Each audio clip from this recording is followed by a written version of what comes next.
안녕하세요. 불만창 기자들입니다. 자, 아직 이르기는 하지만 각 팀들이 벌써부터 여름 이적 시장을 앞두고 물밑 작업이 한창이거든요. 네. 저희가 다 풀어드리지는 못하지만 물론 뭐 아직 던딜이 된 것도 없고 큰 틀에서 각 팀들이 어떤 부분을 염두에 두고 움직이는지 프롤로그, 작년 겨울 이적 시장에도 프롤로그부터 아주 반향이 좀 컸잖아요. 네. 저희가 이 편 한번 준비해 봤습니다. 네. 자, 첫 번째부터 보도록 하겠습니다. 올 여름 이적 시장의 가장 큰 이슈는 누구냐? 역시 펠리페입니다. 남을지 옮길지, 옮긴다면 어디로 갈지.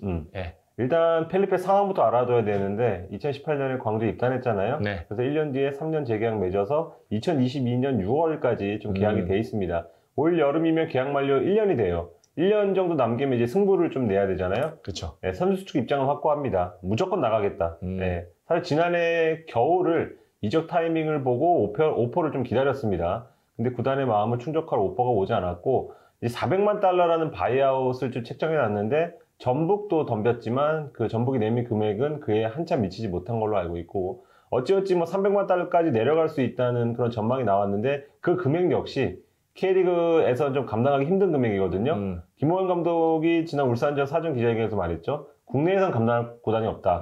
뭐 좀 단언을 했는데 중국 쪽에서 좀 베팅하기를 조금 바라는 그런 분위기예요. 그래서 산둥 루너, 뭐 허난 전에 이런 팀들이 좀 관심을 보였지만 지금까지 직접적으로 금액을 제시한 구단은 아직 나타나지 않는 걸로 그렇게 알고 있습니다.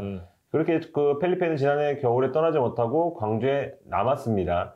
근데 지난달부터 다시 이적을 위한 선수 측 움직임이 좀 감지가 됩니다. 펠리페가 원래 에이전트가 있거든요. 근데 이제 더 큰 에이전트 B와 좀 협업을 하고 있는 걸로 조금 알고 있는데요. 본격적으로 한번 움직여보자 이런 취지인데 지난달에 이제 B 측이 울산과 전북구단 관계자를 각각 만난 걸로 좀 확인이 됩니다. 뭐 영입할 의사가 있냐고 물어보고 뭐 이적료를 낮출 수 있다 이런 식의 어떤 얘기를 전달한 걸로 좀 전해지는데요. 뭐 동시에 만났다는 사실을 알고 울산 쪽에서 좀 불쾌했다 이런 얘기도 조금 들립니다. 예. 그래서 전북행에 좀 더 그 힘을 싣는 좀 관계자들이 있는데 제가 그 얘기를 들어서 지난번 얘기할 때 맞아요. 울산은 안 될 것 같아요 이런 얘기한 게 이 얘기 때문이었어요. 네. 근데 전북은 뭐 펠리페에 대한 관심 숨기지 않습니다. 시즌 전에 여러 이유로 영입이 이루어지지 않았는데 K리그에 펠리페만한 공격수가 없다 이렇게 판단하고 어느 정도까지는 좀 투자할 의사가 있는 걸로 좀 파악이 됐는데 맞아요. 그러니까 일루첸코 전에 1순위는 펠리페였어요. 펠리페였죠. 네. 근데 지금 뭐 바이아웃은 무리다 이런 입장으로 알고 있고요. 무리죠. 네. 펠리페가 들어오면 외국인 공격수 1명 무조건 나가야 되거든요. 일루첸코는 지금 언터처블이고 구스타포가 자리를 내줄 가능성이 있는데 그 시기가 여름이다 이렇게 딱 잘라 말하기 좀 어려워요. 제가 취재한 바로는 식사마가 인류 구수 2인 체제에 대해서는 어느 정도 만족을 하고 있어요. 일루첸코 선발, 구스타포 백업. 왜냐면 백업으로도 나쁘지 않기 때문에. 그렇죠. 네, 그래서 그리고 올 시즌 끝난 뒤에 펠리페가 이제 계약 기간이 더 짧아지기 때문에 영입이 더 수월해질 수 있거든요. 6개월이면 뭐 그죠? 네. 그리고 광주 입장도 좀 봐야 되는데 뭐 광주 입장에서는 좀 바이아웃 아니면 보낼 생각이 없다는 그 입장을 좀 견지를 하고 있습니다. 뭐 계약 조건에 따라서 펠리페가 이전에 머문 브라질 구단과 50%씩 나눠 갖는 거. 이제 뭐 저희 방송 보신 분들은 많은 분들이 좀 알고 있겠지만 구단 입장에서는 정당한 가치를 받고 보내고 싶어 하는 거는 뭐 누구나 같은 생각이죠. 근데 만약 뭐 이적료를 조금 바라고 여름에 펠리페를 보낼 생각도 있다면 아무래도 중국 쪽에서 좀 손을 내밀어 주기를 좀 기대할 것 같습니다. 여러모로 올여름 펠리페가 움직일까에 대해서는 아직까지는 조금 그런 확신은 좀 들지 않고 여러모로 술술 풀릴 것 같은 사과는 좀 아니라고 생각이 됩니다. 아까 울산 얘기하다 보니까 힌터지어 이야기를 좀 해야 될 것 같아요. 연결해서. 사실 제가 취재한 바로는 내부에서는 보내는 쪽으로 가닥을 잡았었습니다. 울산의 문제가 확실한 스코어러 부재라는 건 너무 명확하잖아요. 그러면서 힌터제어로는 쉽지 않을 것 같다는 쪽으로 코칭 스태프가 결론을 내렸고요. 힌터제어가 3년으로 알고 계신데 2년 계약을 했습니다. 이 선수도 명단에 계속 포함되는데 경기는 못 나갔었어. 그러다 보니까 이렇게 얘기하는 거 보니까 나보고 팀이 나를 필요로 하지 않는구나 라는 생각을 본인도 하고 있었다고 그래요. 그래서 본인도 나갈 수 있다는 생각을 하고 있었던 상황이었는데 지난 광주전이 변수가 될 수 있을 것 같습니다. 그 경기에서 데뷔골도 넣었지만 워낙 잘했거든요. 그러니까 울산도 펠리페처럼 국내에서 검증된 공격수가 아니라면 영상을 보고 뽑기 때문에 또다시 제2의 힌터제어가 나올 수도 있는 상황이거든요. 그러니까 만약에 힌터제어가 이 경기력을 유지할 경우 울산이 굳이 리스크를 안을 필요가 없거든요.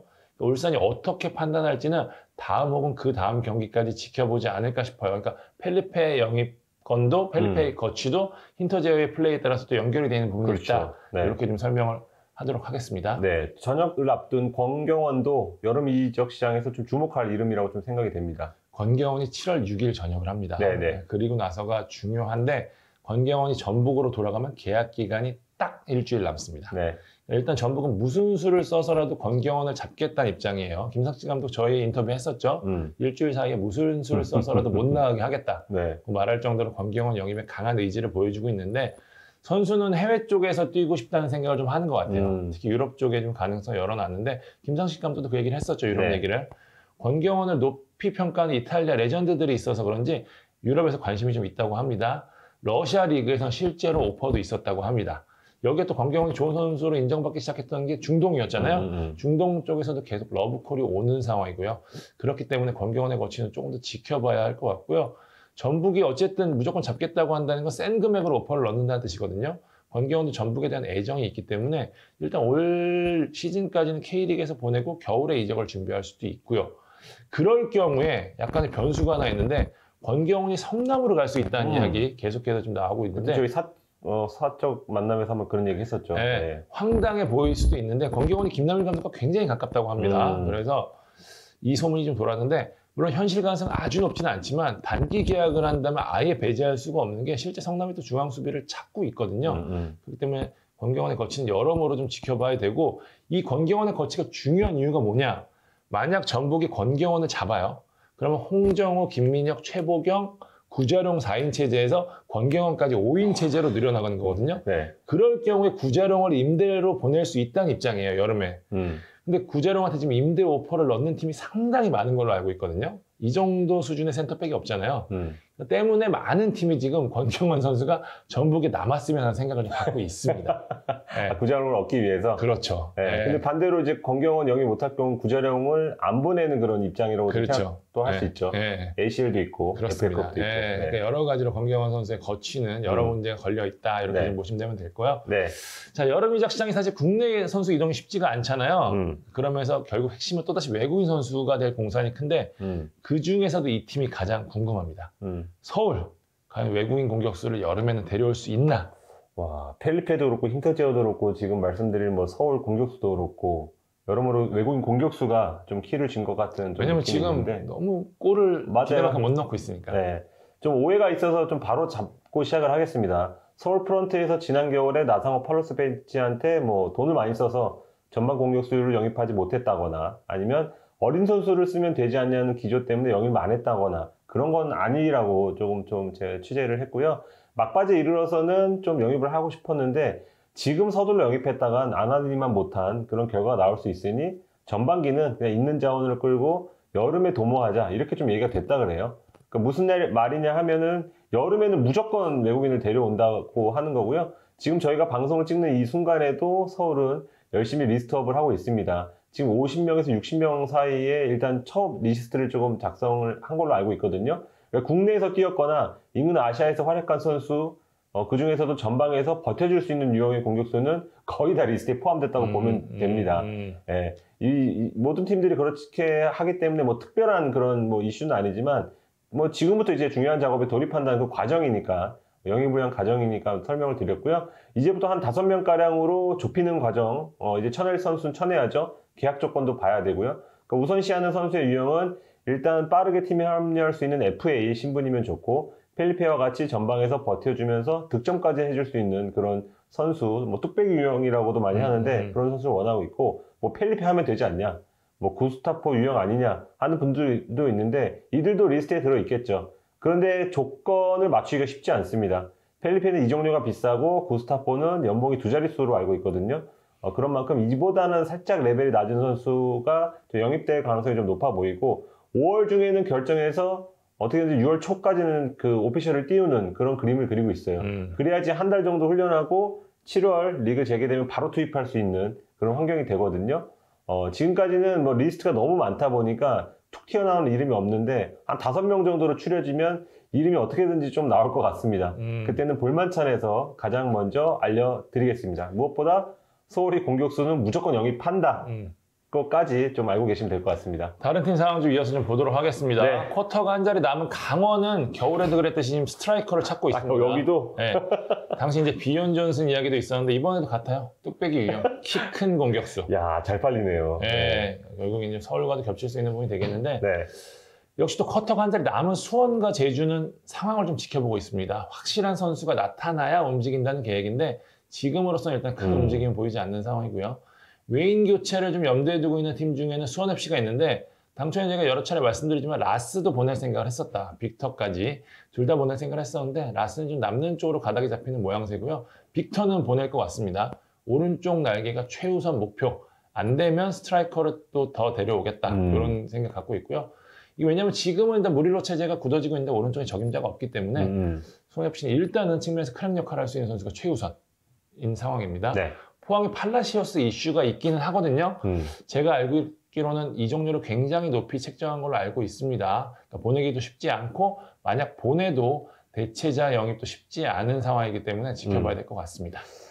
또 지켜봐야 할 선수가 있다면 누가 있을까요? 일단 해파 중에는 권창훈 구자철 일단 주목해야 될 것 같습니다.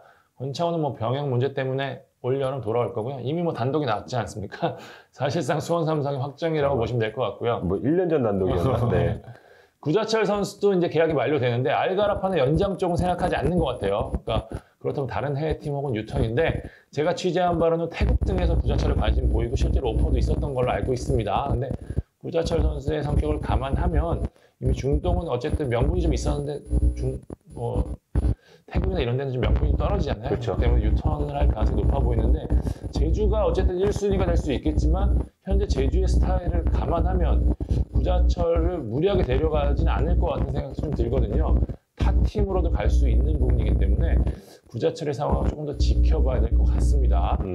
다음은 역시 여름 맛집 아니겠습니까? 전북 쪽 봐야 되겠는데 네. 전역하는 스트라이커 이근호, 그다음 베테랑 중앙 미드필더죠. 정역은 벌써부터 많은 팀들이 군침을 흘리고 있는 상황입니다. 전북을 추가적으로 좀 설명을 드리면 뭐 내보낼 선수 내보내고 영입도 시원시원하게 할 것 같은 그런 분위기입니다. 겨울 이적 시장에서 성과가 없었잖아요. 그때 노렸던 선수가 어쨌거나 리스트에 남아있는 상태로 보시면 되고 다시 접근할 가능성이 좀 제기가 됩니다. 뭐 예를 들어서 좀 예를 든 건데 진짜 예죠. 예입니다 진짜. 예. 혹시 막 이걸 갖다 뭐 오피셜이다 하지 마시고 레프트백 사살락 같은 경우에는 겨울 때는 묶여 있었잖아요. 네. 계약이. 근데 지금 이제 이적이 좀 자유로운 상태거든요. 예, 예를 들어서 이런 식으로 조금 선수들의 입지가 변화가 있으면 그 선수들을 다시 끌어올 수도 있고, 근데 반대로 강상우 노렸잖아요. 근데 강상우는 그 안에서 입지가 더 좋아진 것 같습니다. 예, 더 잘하고 있기 때문에 송민규도 그렇고 영입하기 더 어려운 상황에 놓인 선수도 있다 보니까 그런 거를 잘 풀려고 지금 뭐 앞으로는 좀 노력할 것 같고, 전북이 노리는 자원이 너무 광범위해서 지금 이름이 안 나오고 있는데 포지션별로만 좀 보면 최전방 준비 센터백은 어느 정도 괜찮아요. 근데 측면 공격수와 측면 수비수 여기가 살짝 부족한 감이 있거든요. 노린다면 이 날개 쪽을 좀 집중 공략할 것으로 맞아요. 보입니다. 예, 앞서 언급한 선수 외에도 이 뭐 새로운 선수가 만약에 나타난다면 그 선수들에게 좀 접근을 할 수 있다. 반대로 주요 선수들을 내보낼 수도 있는 그런 가능성을 좀 열어둔 걸로 좀 알고 있습니다. 전북이 여름에 돈 벌어 겨울에 돈을 쓰는 이런 패턴을 최근 반복하고 있거든요. 뭐 늘 그렇듯이 합당한 이적료가 온다면은 주요 자원이라고 하더라도 이적료만 받을 수 있다면 언제든지 내보낸다. 약간의 전력 손실을 감안하더라도 그런 그 방침을 고수한 만큼 이번 여름 이적 시장에서도 그런 패턴의 어떤 그 사과를 진행할 것 같습니다. 측면이 핵심이 되겠네요. 예, 그렇죠. 문선민 선수 복귀하기는 하지만 어쨌든 네. 뎁스가 좀 약하고 문선민 선수도 계속 부상이어서 못 뛰었고 맞습니다. 측면 수비는 계속 고민이 있었는데 네. 최근에 김진수 선수가 뭐 계약을 해지한다는 얘기도 계속 들리고요. 전북이 노릴 수 있는 타깃은 조금 있는 상황이다. 상황을 좀 더 지켜봐야 될 것 같고요. 아, 왠지 이거 다 김진수 얘기로 지금 댓글이 모일 것 같긴 한데. 자, 울산 역시 전역생들이 대거 가세하면서 중앙 쪽에 여유가 생겼거든요. 네. 그러다 보니까 좀 이 관련된 이름이 좀 나오고 있고요. 중앙 수비수가 많은 제주도 이정문, 김경재, 김재봉, 김주원 같은 선수들이 지금 타 팀의 러브콜을 굉장히 많이 받고 있는 걸로 알고 있습니다. 네. 곧 발표되는 김천 상무 합격자 명단을 좀 봐야지 임대 이적에 대한 논의가 좀 본격화될 것 같은데요. 네. 왜냐하면 인천 같은 경우는 만약에 문지환, 정동윤, 지원학 다 간다? 그럼 어떻게든 지금 영입을 해야 되는 상황이잖아요. 이런 팀들이 좀 있기 때문에 좀 상황을 좀 봐야 될 것 같습니다. 또 상무 얘기하시니까 생각나는 선수가 안태현 선수인데 지금 상무에서 조금 약간 떡상을 했잖아요. 지금 라이트백, 라이트 윙백 포지션에서 굉장히 잘해주고 있는데 이 선수에 대한 수요가 굉장히 높은 걸로 좀 알고 있고요. 뭐 아침권에 도전하는 팀도 안태현을 노리고 있다고 합니다. 자, 지금까지 여름 이적 시장 프롤로그 해봤습니다. 프롤로그인데 상당히 많은 얘기를 한 것 같아가지고 네. 예, 지금 어쨌든 이게 현재까지 벌어지고 있는 상황을 저희가 종합한 겁니다. 맞아요. 어떻게 전개될지는 아무도 모르고요. 그러니까 이런 상황을 주목하시면서 그래 그때 볼만찬이 그런 얘기 했었는데 그때 요거 때문에 그랬구나 이렇게 하시면 여름 이적 시장이 더 재밌을 것 같아서 준비해봤습니다. 여기서 끝내면 조금 허전하잖아요. 약간의 떡밥 좀 던져봤습니다. 해주시죠. 네. K리그의 스타 미드필드 A가 올 여름 중공 무대로 향할 가능성이 제기되고 있거든요. 네. 일단 윤빛은 아닙니다. 윤빛이라고. 네. 그럼 저도 하나 말씀드리면 여름에 국한된 건 아니지만 공격수 B가 K리그로 돌아올 생각을 하고 있는데 그 시기는 뭐 겨울이 될 수도 있다까지 말씀드리고 싶습니다. 자, 본격적으로 시장이 열리면 저희가 다양한 이야기 전하도록 하겠습니다. 지금까지 볼만찬 기자들이었습니다. 감사합니다.